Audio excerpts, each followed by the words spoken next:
Assalamualaikum warahmatullahi wabarakatuh. Saya Faradila Anjani. Di sini saya akan menjelaskan mengenai konsep produktivitas. Adapun di sini 7 pokok bahasan yang akan saya jelaskan. Yang pertama itu ada pengertian produktivitas, yang kedua faktor yang mempengaruhinya, yang ketiga indikator produktivitas, yang keempat pembentukan perilaku produktif, yang kelima proses terbentuknya perilaku produktif, yang keenam konsep memperbaiki produktivitas kerja, dan yang terakhir efisiensi.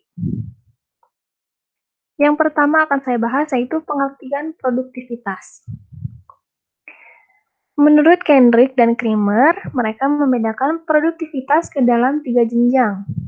Yang pertama itu ada produktivitas total, yaitu rasio output bruto real dengan kombinasi tenaga kerja, modal, dan produk-produk yang dibeli dari luar perusahaan sebagai inputnya. Lalu yang kedua, produktivitas faktor total, yaitu rasio antara produk real yang diperoleh dalam perekonomian, industri, atau perusahaan dengan jumlah tenaga kerja dan modal sebagai inputnya. Dan yang ketiga ada produktivitas parsial, ialah rasio antara output kotor ataupun neto dengan salah satu faktor atau golongan sebagai inputnya. Nah, berbicara tentang produktivitas itu harus jelas karena ada bermacam-macam jenis outputnya, mana yang akan diperbandingkan nantinya. Jadi, walaupun para pakar sependapat bahwa produktivitas itu ialah output per unit, tapi pada kasus-kasus tertentu harus dijelaskan output mana dan input yang mana. Produktivitas ini tidak berdiri sendiri, tapi berkaitan dengan variabel lain. Dan pembicaraan tentang produktivitas ini seringkali dikaitkan dengan variabel lain, misalnya etos kerja, budaya perusahaan, kemakmuran, motivasi, dan yang lain sebagainya. Nah, lalu di sini ada peningkatan produktivitas yang dapat berpengaruh pada berbagai bidang. Yang pertama itu dapat meningkatkan laba perusahaan, kemudian meningkatkan pendapatan karyawan, selain itu juga meningkatkan pendapatan negara atau pajak, kemudian harga pokok menjadi rendah, sedangkan harga jualnya dapat diturunkan, lalu hasil produksi menjadi lebih tersebar, lalu lebih banyak konsumen yang dapat menikmati, dan perusahaan itu nantinya akan lebih berhasil menjadi kompetitif. Lalu menimbulkan lebih banyak waktu senggang dan meningkatkan kemakmuran serta ketahanan negara. Nah, di sini lalu ada faktor yang mempengaruhi produktivitas kerja. Ada dua di sini. Yang pertama itu menurut Simanjuntak dan yang kedua menurut Tiffin dan Cormick. Untuk faktor yang menurut Simanjuntak ini ada 3. Yang pertama pelatihan. Nah, latihan kerja ini dimaksudkan untuk melengkapi karyawan dengan keterampilan-keterampilan dan cara yang tepat untuk menggunakan peralatan kerja misalnya. Nah, untuk itu, latihan kerja ini diperlukan tidak hanya sebagai pelengkap saja, tapi sekaligus untuk memberi dasar-dasar pengetahuan kepada karyawan tersebut. Karena dengan latihan berarti mereka ini belajar untuk mengerjakan sesuatu dengan benar dan tepat. Dan nantinya akan memperkecil kesalahan-kesalahan yang kemungkinan akan terjadi. Lalu yang kedua ada mental dan kemampuan fisik karyawan. Mental dan kemampuan fisik karyawan ini merupakan hal yang perlu diperhatikan bagi organisasi karena keadaan fisik dan mental karyawan itu mempunyai hubungan yang erat dengan produktivitas kerja karyawan. Yang ketiga yaitu hubungan antara atasan dan bawahan. Sikap yang saling terjalin antara hubungan atasan dan bawahan itu mampu meningkatkan produktivitas karyawan dalam bekerja. Bagaimana pandangan atasan terhadap bawahan, lalu sejauh mana bawahan diikut sertakan dalam penentuan tujuan. Nah, dengan demikian, kalau karyawan diperlakukan dengan baik, maka karyawan tersebut juga akan berpartisipasi dengan baik pula dalam proses produksi, yang dimana nantinya akan berpengaruh juga pada tingkat produktivitas kerja. Sedangkan yang menurut Tiffin dan Cormick, produktivitas kerja itu dipengaruhi oleh faktor dari dalam individu dan dari luar individu. Untuk faktor dari dalam individu ini contohnya seperti umur, temperamen, keadaan fisik, keluhan, dan motivasi. Sedangkan dari luar individu itu dapat berupa suara, penerangan, waktu istirahat, lama kerja, upah, bentuk organisasi, serta lingkungan sosial dan keluarga. Lalu yang selanjutnya ada indikator produktivitas. Nah, dengan adanya produktivitas kerja ini diharapkan pekerja akan melakukan pekerjaannya dengan secara efektif efektif dan efisien, sehingga eh, semua akhirnya sangat diperlakukan dalam pencapaian tujuan yang sudah ditetapkan. Nah, indikator ini berfungsi untuk mengukur tingkat produktivitas kerja. Adapun indikatornya yang pertama yaitu kemampuan. Kemampuan seorang karyawan ini sangat bergantung pada keterampilan yang dimilikinya serta profesionalisme mereka dalam bekerja. Hal ini akan memberikan daya atau kekuatan untuk menyelesaikan tugas-tugas yang diembannya. Lalu yang kedua, meningkatkan hasil yang dicapai. Hasil ini merupakan salah satu yang dapat dirasakan baik oleh yang mengerjakannya ataupun yang menikmati hasil dari pekerjaan tersebut. Jadi, upaya untuk memanfaatkan produktivitas kerja bagi masing-masing yang terlibat dalam suatu pekerjaan. Lalu yang ketiga ada semangat kerja. Ini merupakan usaha untuk lebih baik dari hari kemarin. Indikator ini dapat dilihat dari etos kerja dan hasil yang dicapai dalam satu hari kemudian yang dibandingkan dengan hari sebelumnya. Lalu yang keempat ada pengembangan diri.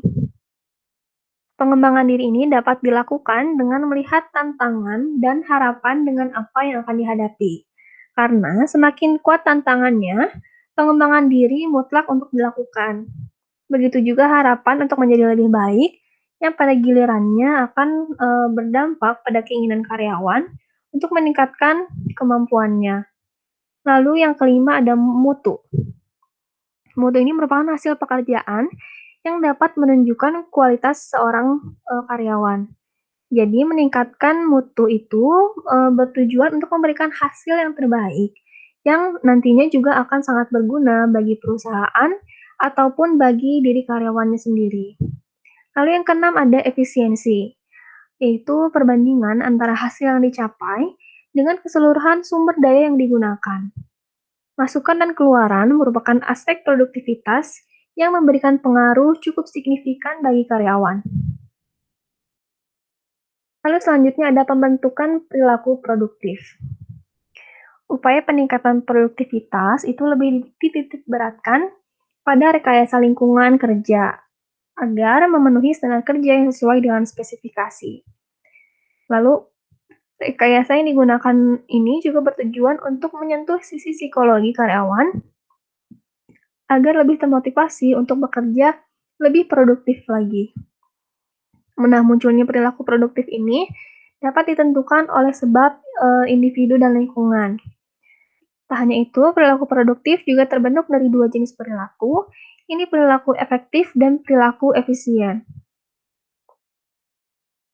Selanjutnya ada proses terbentuknya perilaku produktif. Yang pertama, peran intelijensia dan motivasi. Semangat menyempurnakan muncul sebagai suatu konsekuensi dari adanya suatu tanggung jawab bersama. Semangat penyempurnaan juga bisa meningkat jika ia memiliki keinginan besar untuk mendapatkan pengakuan dari orang lain. Nah, intelijensia juga diperkirakan dapat berkontribusi dalam peningkatan semangat penyempurnaan, karena semangat penyempurnaan ini mengandung banyak unsur rasional. Jadi, bila seseorang makin tinggi tingkat intelijensinya, maka ia juga akan semakin memahami banyaknya tekno-ekonomik dari penyempurnaan itu.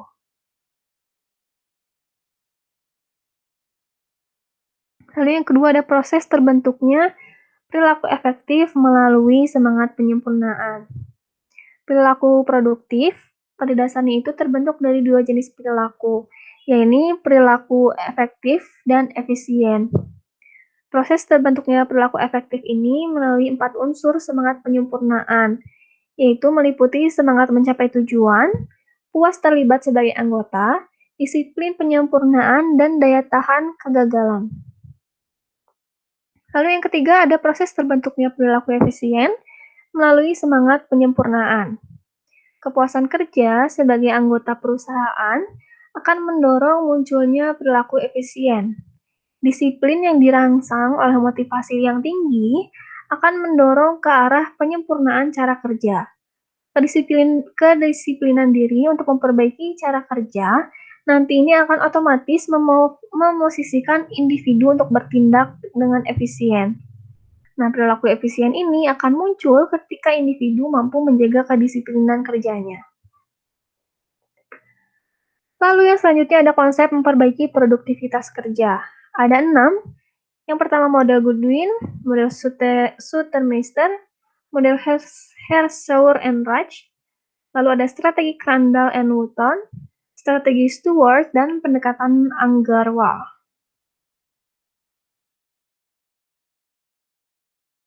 Konsep yang pertama model Goodwin.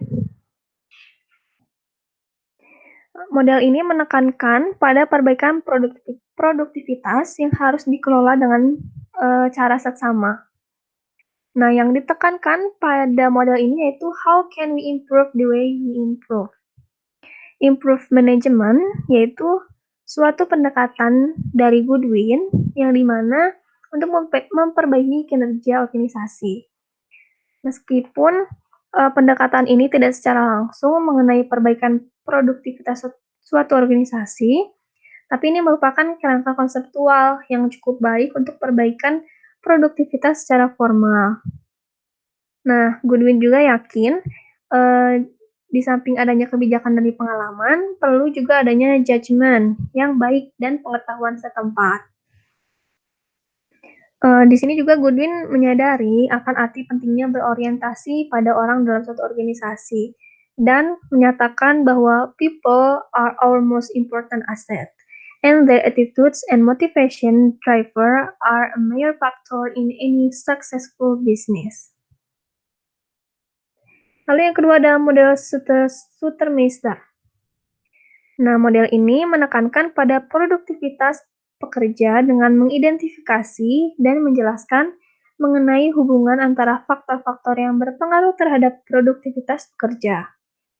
Sutermeister ini mengidentifikasi dua faktor utama yang memengaruhi produktivitas kerja. Yang pertama itu dipengaruhi oleh kemajuan teknologi dan motivasi kerja. Masing-masing faktor ini dipengaruhi oleh berbagai faktor lainnya yang lebih banyak, khususnya mengenai motivasi, dipengaruhi oleh kondisi-kondisi sosial seperti fisik dan kebutuhannya. Lalu yang ketiga ada model Hersauer and Raj.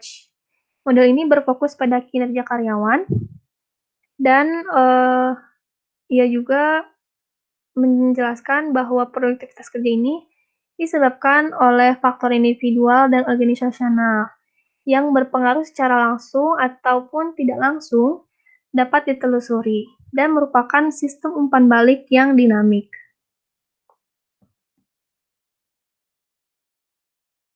Lalu yang selanjutnya ada konsep strategi Crandall and Wootton. Strategi ini memadukan peran perbaikan produktivitas dengan pertumbuhan organisasi dan peran eksekutif sebagai pengambilan keputusan produktivitas.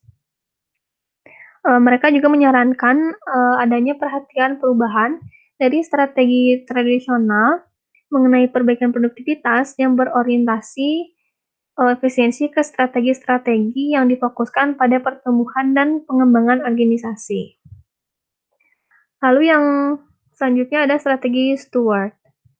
Strategi ini mengusulkan strategi perbaikan produktivitas bagi organisasi atas dasar suatu pandangan sistem, karena Stewart ini memandang suatu organisasi sebagai suatu kompleks jaringan yang antara subunitnya itu saling terkait, dan semua aktivitasnya itu dipadukan untuk meningkatkan kinerja organisasi secara menyeluruh untuk jangka panjang.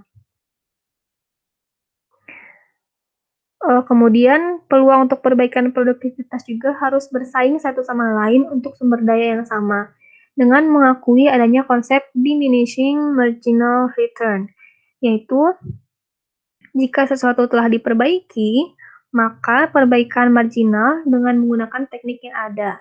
Hasilnya menurun. Lalu yang terakhir ada pendekatan Agarwal. Adapun di sini langkah-langkah perbaikan menurut pendekatan ini, yang pertama mengidentifikasi dan memprioritaskan tujuan perusahaan, lalu melukiskan kriteria output di dalam batas-batas organisasi, lalu menyiapkan rencana tindakan, lalu setelahnya membuang penghalang produktivitas yang diketahui, lalu mengembangkan metode pengukuran produktivitas menurut basis periode, melaksanakan rencana tindakan dan mulai melakukan pengukuran, lalu membuat laporan, dan memotivasi pekerja dan penyelia untuk mencapai produktivitas yang lebih tinggi, mempertahankan momentum upaya produktivitas, dan mengaudit iklim organisasional. Lalu yang terakhir ada efisiensi. Produktivitas menjadi banyak didebatkan, bukannya efisiensi. Kenapa? Karena dalam produktivitas ada unsur-unsur kemajuan dan pengembangan, meskipun efisiensi masih relevan. Karena efisiensi adalah pengorbanan biaya yang paling rendah dalam menghasilkan suatu produk tertentu. Efisiensi dan produktivitas pernah menjadi ukuran kinerja yang terkenal dalam manajemen tradisional. Waktu itu, manajemen memfokuskan perhatiannya pada masalah-masalah internal perusahaan. Efisiensi dan produktivitas itu merupakan ukuran kinerja yang cocok pada masa itu. Lalu ada 3 kegiatan utama yang harus ditempuh untuk mewujudkan tujuan organisasi. Yang pertama, mendesain produk dan jasa yang menghasilkan value terbaik bagi customer-nya. Lalu yang kedua, memproduksi produk dan jasa secara cost efektif. Dan yang ketiga, memasarkan produk dan jasa secara efektif kepada customer-nya. Nah, itu tadi penjelasan mengenai konsep produktivitas dari saya. Sekian dan terima kasih. Mohon maaf apabila ada kekurangan. Wassalamualaikum warahmatullahi wabarakatuh.